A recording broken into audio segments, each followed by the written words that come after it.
Dito ko sila kinuha. Ayan. Heto yung mother. Yan. Dito galing yung ating mga dinugtong dun sa ating cactus. Ayan. Sa ating nasira to before. Pero lumaban. Ayan. Naging ano naman siya. Successful naman. So, nag-produce na siya ng ayan. Mas malalaki pa yung pups niya kaysa mother. So, heto yung mother. So, dyan ko sila nakuha. Sobrang laki na nito. Yan, malaki na siya. So, ito yung pinakauna nating nabiling cactus na hybrid. Yung pinakauna nating variegated Gymnodamsii. Ayan, lumalaki yung kumakalat yung variegation niya.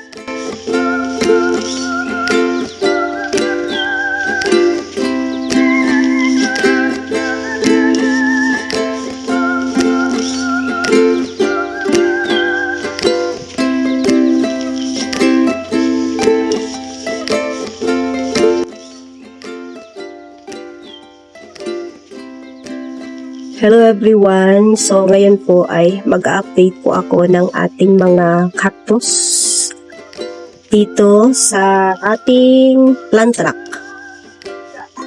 Ayan, yung ating mga grafted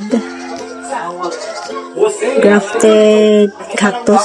Ayan na sila guys. And then yung ating mga Gymnocalcium Mihano variegata. So medyo hapon na tayo nag-update kasi dito na area ay sobrang init po paghapon. So ayan, hapon na po tayo nag-update. So ngayon po ay January. So ito yung update natin ngayong January 2026. Ayan yung ating mga variegated Gymnocalcium. Yung ating mga grafted guys. So dito po ako happy noong 2025 natin na mga nag-graft na mga cactuses. Naging moon cactus sila pero yung mother plant po nito ay hindi po moon cactus. So heto yung mother.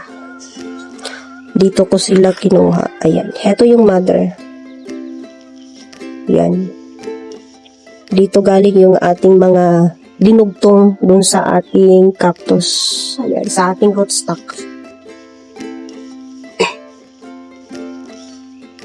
So, medyo lang. Kasi ito, ayan, nasira to before. Pero lumaban. Ayan, naging naman siya. Successful naman. So, nag-produce na siya ng ayan, mas malalaki pa yung pups niya kaysa mother. So, yan yung maganda sa nag-graft na cactus. And then ito yung ating napakaganda meow meow. So medyo madumi yung aking kamay. Ayan siya. Sobrang happy ako dito kasi noong 2025 last year ay ito yung ating nagawang project. Sobrang dami nila. Ayan. Kaya naka-graft tayo ng Mammillaria. So, yung mother nito ay ito. Yan yung mother plant. Yan, dyan natin siya kinuha. Pero mas maganda yung natin. Nasa graft. Ayan. Mas maganda siya tingnan. Healthy yung pagkatubo niya. And then yung isa. So, yan yung ating mga grafted. Ayan. Ang dami na nilang babies.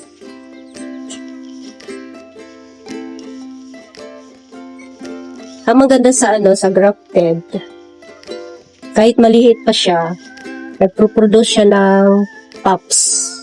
So, yan yung maganda sa grafted. Kaya nag-graft tayo tayo nito ng medyo marami-rami din. Ayan. So, successful yung ating mga nag-graft. So, ayan. So, ayan siya. Meron na siyang pups. medyo nahirapan ako dito sa direct soil. Pero nung na-graft ko siya ay, ayan, sobrang ganda niya. Malaki na siya, guys. Din yung iba, ayan, pataas. Ayan, pataas na pataas. And then, yung ating, heto yung first na pinakauna nating crested. Sobrang ganda nito. Nakuha ko to from there. From, yan, Mama Cactus. Ayan. So, dyan ko siya nakuha. Sobrang ganda. First, dito na grafted. Crested pala. So, crested siya. Medyo malaki na siya. So, ito yung kapatid niya. Yan, magkapatid yan sila. Sabay ko yan nakuha. So, madilim na guys. Magpailaw.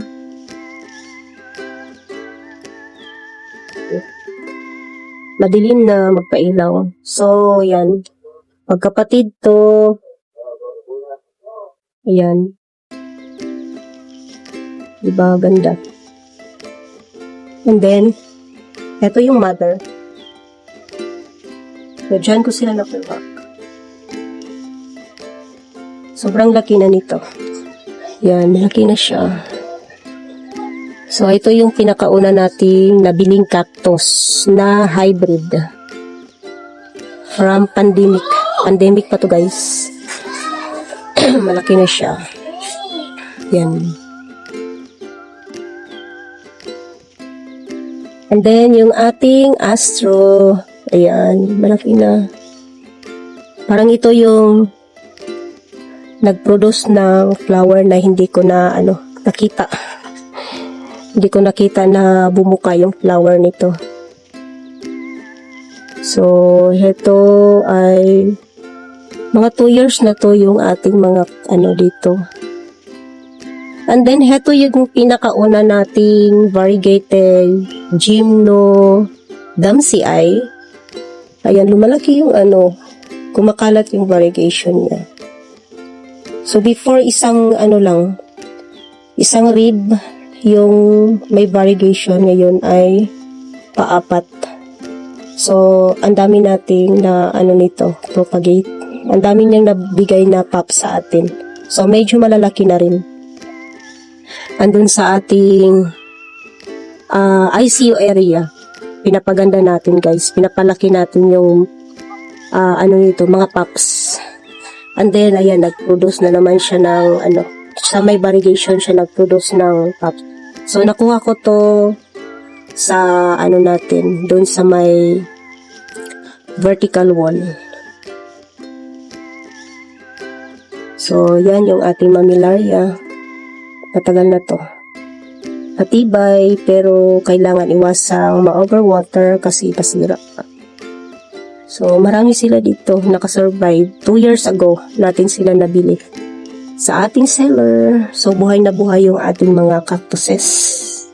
Dito sa ating first layer. Ayan, first layer ng ating plant trap. So, yan guys, yung update sa ating mga variegated Gymnocalcium. And then, Mammillaria, grafted plant dito sa ating first layer ng ating plant trap. And that's for today guys. Maraming salamat po sa inyong panunood dito sa ating YouTube channel. Thanks for watching and God bless.